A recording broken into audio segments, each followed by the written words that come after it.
Hey everyone, welcome back to Healthy Mind, Healthy Life. I'm your host Avik, and as always, I am here to guide you on this journey to understanding the incredible connection between our minds, bodies, and the lives. Today's episode is going to dive deep into the fascinating world of beliefs, emotions, mindset, psychedelics, and the transformations that can completely change the way we live our lives. And I have the perfect guest to help us explore these topics. Gabe Pressman. So, welcome to the show, Gabe. Hello, thank you for having me. Lovely, lovely. So, Gabe, like before we start our conversation, I'd quickly love to introduce you to all of our listeners. Dear listeners, Gabe is a former software engineer turned transformational coach, and his story is one of the resilience, rediscovery, and profound change.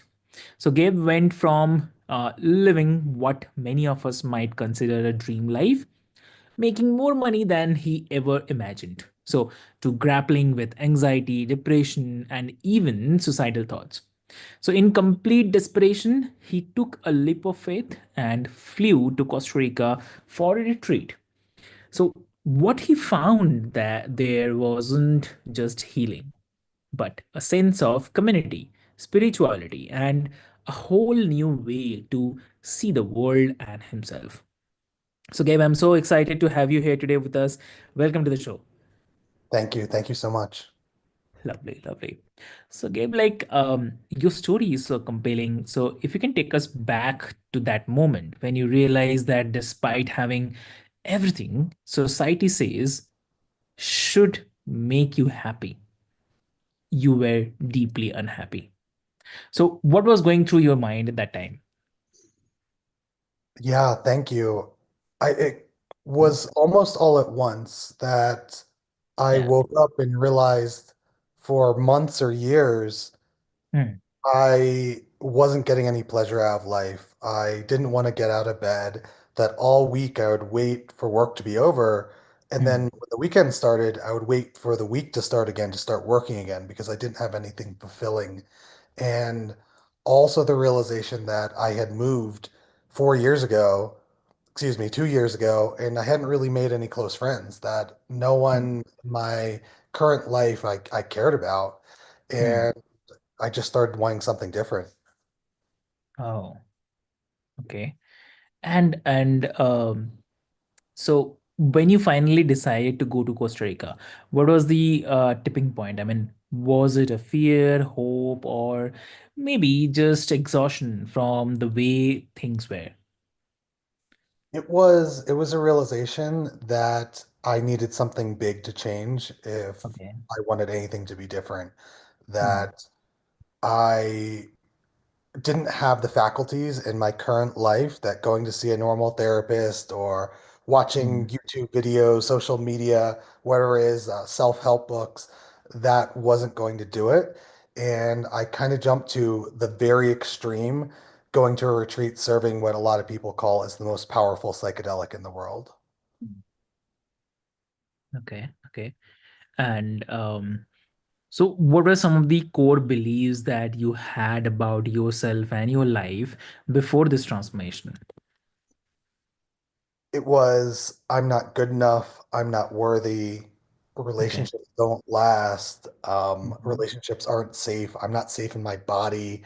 Those are a lot Mm. of things that were coming up, and some of them it took a really long time and a lot of work to unwind, and I'm still working on some of these things. Okay. Okay. How did those beliefs contribute to the anxiety and depression you were feeling? Well, anxiety is a emotion of living in the future. It is, Mhm. I'm not safe, so I must plan everything. I must control everything. I must be in the future. And Yeah. so it was this long-term belief of unsafety, which led to me wanting to control everything, which led to, me projecting my consciousness into the future Mm. and, creating just a lot of anxiety, a lot of discomfort in myself. Mm. Okay. And I mean, speaking of the mindset, what role did it play in your transformation? That's something that I'm really unpacking right now, where there's a lot of things that you need to hold that are opposites to change your life. Both Mm, that things take how long they take, healing, mm, transformation, whatever you want to call it, it takes how long it takes, mm, and the deep belief that there's nothing wrong with you, that it can happen tomorrow, it can happen right now. mm, Because if you believe it's going to take a long time, it's going to mm, take a long time. If you believe it's going to be hard, it's going to mm, be hard. But at the same time, if you are so stuck on how long it will take, saying it must be fast, it must be easy, then you'll get mm, frustrated and demoralized, and you won't be able to do what you need to do to get where you want to get in life. mm. Okay. And so, what advice would you give to someone who wants to start changing their mindset but feels stuck in their current patterns?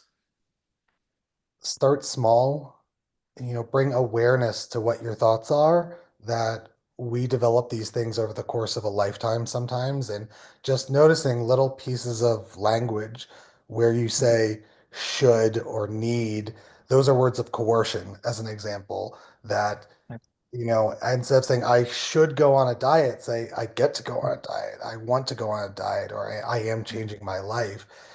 When you say I need, it's implying that it's not something out of choice. So noticing these little pieces of language that you can shift and Mm-hmm. let that get bigger and bigger, because our nervous systems are accustomed to certain things. And if we try and make too big of a change all at once, then we'll reject it and we'll go back to who we were. Ah, okay, okay. And okay, so I mean, let's talk about the psychedelics. You have mentioned that they were a part of your journey. So, what was your experience like? I mean, how did it contribute to your transformation? It was so immense. It was so profound and life-changing. I experimented recreationally in my 20s, but never use some of these medicines the way they were intended or the way the indigenous used them. Mhm, And when I went to the first retreat, I what I asked for is to not be anxious anymore, to not be depressed anymore. mhm, And what the medicine told me is I need to love myself. mhm, And that's kind of been my journey for the last 3 years is how can I love myself? What does that look like? What does that feel like? And really, when I left, it was like the veil was lifted, and all of a sudden, I had this capacity to start living my life and to start doing the things I needed to make the changes to become who I am now. mhm. Understood. And also, like psychedelics can be a controversial topic for some people. So, what would you say to someone who's skeptical or even afraid of exploring that path? I have no problem with skepticism or fear that it's a really big deal. And Mm, to bring awareness to the traditions, to okay. how people's lives are changed, and Mm, to, at least in the US, the political climate that led to our beliefs on psychedelics, that for a long time there was an intentional manipulation to get people to believe mm, that these things are really dangerous. And from a purely clinical, like um, physical safety, death versus life side, at mm. least psilocybin, LSD as examples, they are some of the safest things that you can put in your body, that no one has ever overdosed from either of those things. Yeah. Okay. And okay. And emotions are such a huge part of our human experience, yet so many of us struggle to process them. Uh, what do you learn about managing your emotions during this transformation? Yeah, the first thing I would say is I don't Uh-huh. try, I don't want to manage them actually, that I want to feel them, that I want to manage my behavior after I feel an Mm, emotion. And that intrinsically is part of the reason why a lot of us suffer from Mm, depression or suffer from some of these ailments is that we were told that our emotions are something to be dealt with instead of just mm, something to be felt. And I can't speak to other cultures, but in mm, the US, really the only emotion that is acceptable for a man is anger, and we're told to shove everything else in, to move on with our lives, to keep working, whatever it is, and bypass all of our emotions. And that's, you know, really a lot of the source of chronic disease is we don't feel mm, our emotions and our body reacts those emotions not being processed, not being felt. mm. Okay. So do you have any daily practice or rituals that help you stay grounded in your emotions now? Yeah, I do my best to meditate every morning.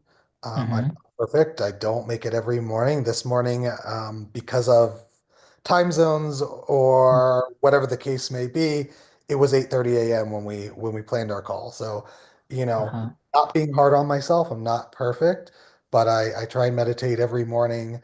I try Mm, and spend time in nature, walk outside. I go to breathwork classes whenever I can, and they're really good practice for feeling emotions and bringing things to the surface. And mm, not a daily practice, but I just try and be honest with myself and honest with mhm, what I'm feeling. And, it still is a lifetime of programming and unpacking to notice what I'm feeling and not to want to shove everything in and then just move along with my day because it's easier and it's simpler. okay, okay. And transformation is such a big and abstract word for you. What does the true transformation look and feel like? It looks like being the person that you're meant to be or Mm, feeling how you want to feel. I've been mm, moving away from mhm, using verbiage like healing and things of that nature lately because to me it feels like mhm, healing says there's something wrong with us, and that creates more things that we need to fix. And I like to think of the analogy of a caterpillar to a butterfly, that a caterpillar goes into a cocoon, mm, becomes a butterfly at some point, it transforms into something entirely different. There's nothing wrong with the caterpillar, there's nothing wrong with the cocoon, it's just that it had not reached its final stage yet. And that's kind of what I'm doing for myself and what I want to help people do for themselves as well. understood. Okay. And as someone who has gone through such a profound shift, what's one thing you wish more people understood about the process of change? Hmm, that's an interesting question. Mhm. I think it can be easy and it can be hard that your beliefs about it matter, and it Yeah. takes how long it takes. Okay. Um, that you really just throughout whatever's happening, that you just need to be gentle on yourself. That a lot of what we do is Mhm. we're experiencing things that are difficult, and then we shame ourselves. We feel guilty. We put a timeline on it instead of just allowing these things to happen and trusting that we're going to end up where we're supposed to be. Mhm.